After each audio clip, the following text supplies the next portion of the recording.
When I and my wife were quite a bit younger, we decided that we would spend the bicentennial outdoors. Yes, July of '76. We're old. We lived in Pueblo at the time, and decided to go hiking, fishing and camp along Lime Creek between Durango and Silverton. There wasn't anything other than brookies in the creek, but they were plentiful and fun to catch. We left our car by the side of the road along Old Lime Creek Road about 5 miles in from the highway and packed in upstream along the creek with our shepherd, Rebecca. It only took us about an hour to get to where we wanted to camp, a nice meadow beside the creek just before a slot canyon that required you to swim to get any further upstream. Either that or take a several-mile detour. We camped uneventfully that night, the 3rd of July, enjoying the sounds of the rippling creek and nature all around us. It was such a nice night that we just slept out under the stars, didn't bother to pitch our little backpacking tent. A little cool, but we had the fire going and our lightweight 30-degree bags, so we were very comfortable. The next day we had breakfast, packed up, and we all swam our way up the creek to the next wide spot with a bit of bank in the canyon, only about 150 yards or so.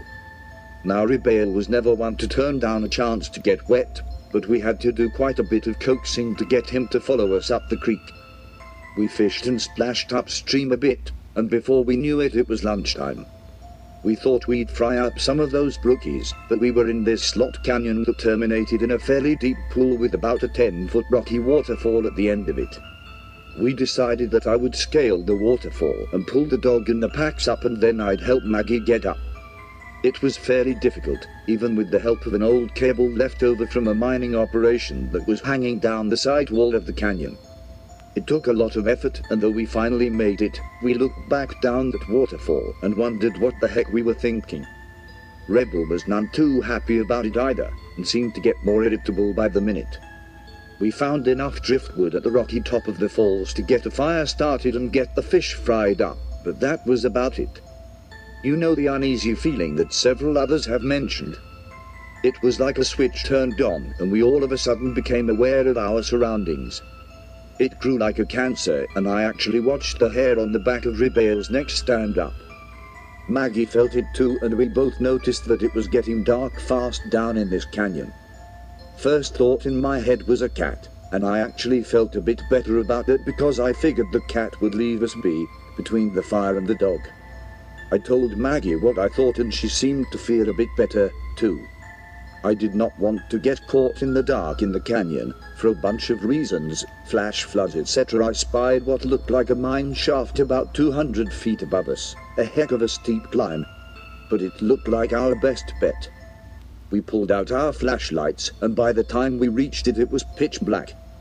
The dog was a mess by this point, whipping around in circles, whining, yelping, and generally being a real pain in the ass. Maggie and I were drenched with sweat and immediately began to freeze.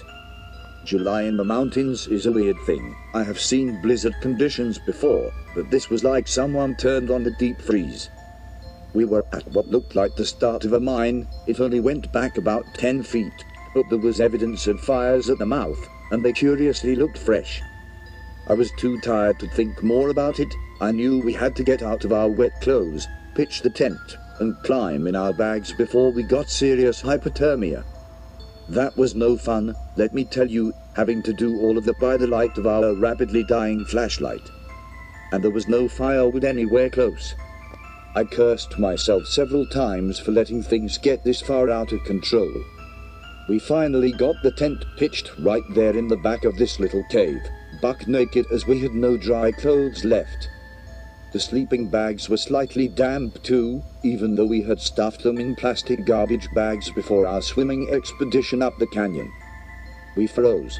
It was miserable. About 1 in the morning I called Rebel into the tent for a little heat.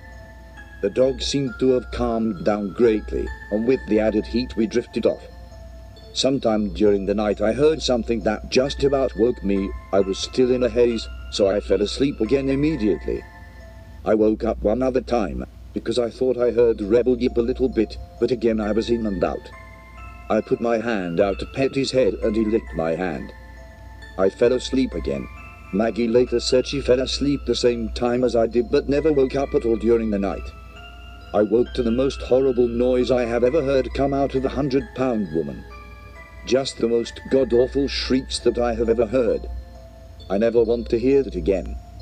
I opened my eyes just in time to see a man at the mouth of the shaft, silhouetted against the morning daylight, looking back at us with the most twisted evil grin I have ever seen on the face of another human.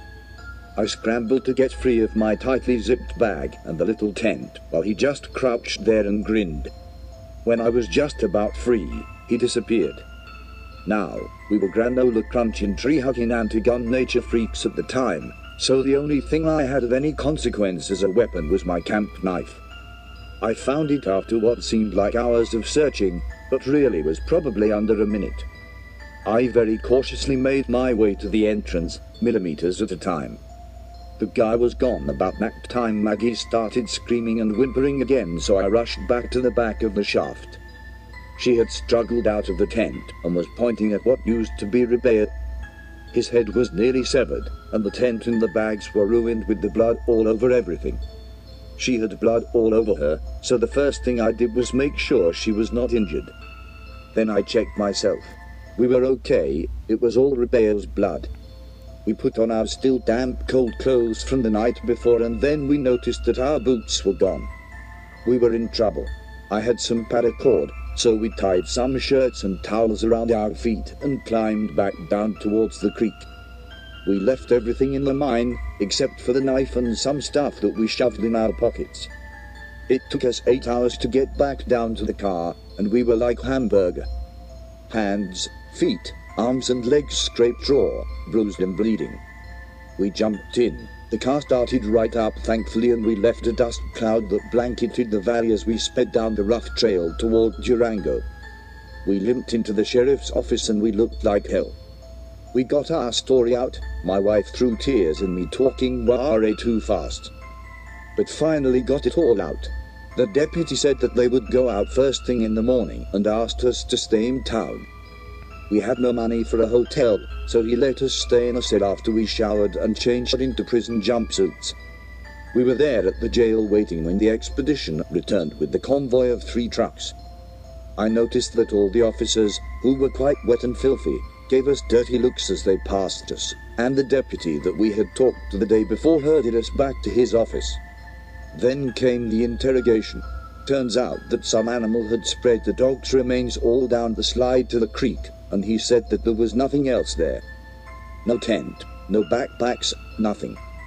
He asked us if we had any drugs. I did not want to admit to him that we had some herb, so I denied it. It was clear that we were fighting a losing battle. They had come to the conclusion that we were wandering out in the woods high on LSD while a mountain lion had gotten our dog. The bastard even made us change back into our filthy clothes and give back the jumpsuits right then. He told us that he had better never see us again. We left. Maggie was sobbing. I never have been back to Durango. The thing that I still have nightmares about years later, and I have never mentioned this to Maggie, is the second time I woke up when I heard Rebel yelp. Was that when his throat was cut? And if it was it the dog who licked my hand before I fell back asleep? I still go out in the wilderness, never overnight, out well before dark, only with other people, and always with a big gun.